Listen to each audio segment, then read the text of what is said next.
A green flag run everybody trusted just turned into a demolition derby entering pit road, and it happened in the blink of an eye. Tyler Reddick's car got clipped. Alex Bowman was the one who did it.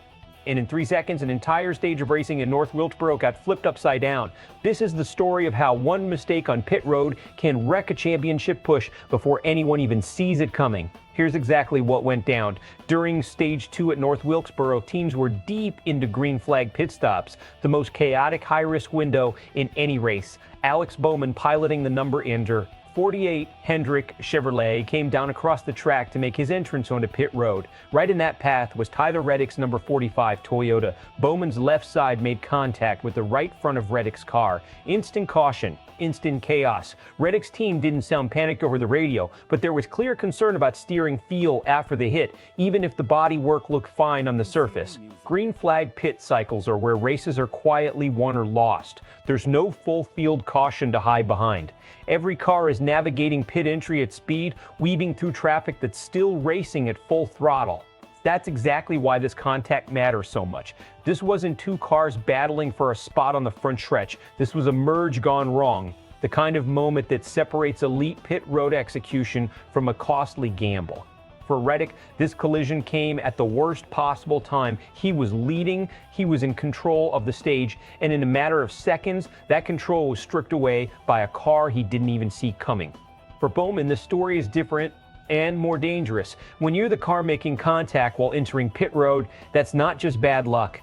That's a decision that didn't go right, and decisions like that get scrutinized by teams, by media, and by NASCAR itself. Let's break down what actually happened from a strategic lens, because this is bigger than one crunched fender.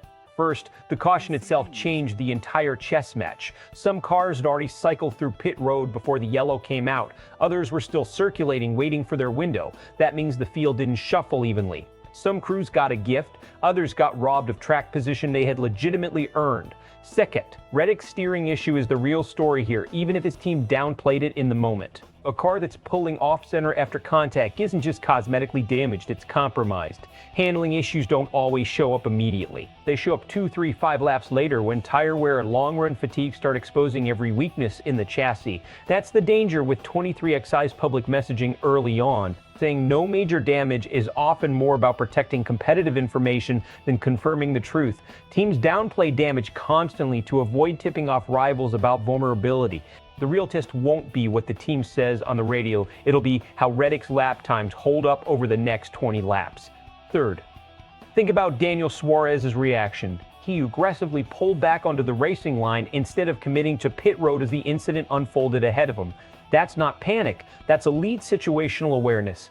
One wrong read there and you're looking at a 3-car pileup instead of a 2-car scrape. Suarez's instinct in that half second may have saved his own race and possibly prevented a much bigger accident. So is this incident smart, dangerous, or just unlucky? Realistically, it's a symptom of how brutal green flag stops have become in the next-gen era. Tighter racing, tighter margins, less room for error. One late red on when to commit to pit road, and suddenly you've turned a championship contender into a damage control story. Reaction split almost instantly. Reddick's fans are furious, watching a driver who had command of the stage get taken out by circumstances completely outside his control. Bowman's side of the fan base is more measured, pointing out that green flag pit entry chaos is nearly unavoidable, with this many cars converging at once. Media in the garage picked up on the contradiction fast, public statements calling it minor, paired with radio chatter revealing real concern about steering. That gap between the public message and the private reality is exactly the kind of storyline that fuels debate for days. Here are 2 ways this plays out. Best case for Reddick in 23XI, the steering issue was minor sensor feedback, not structural damage. Reddick regroups, keeps his handling window intact, and clatters his way back into stage contention. This becomes a forgettable footnote in an otherwise strong points day.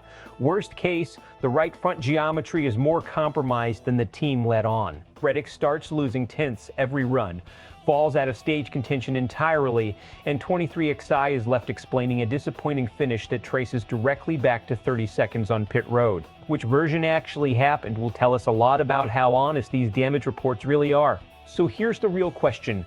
Was this simply unavoidable green flag chaos, or did Bowman make a mistake that cost Reddick his shot at the stage? Drop your take in the comments.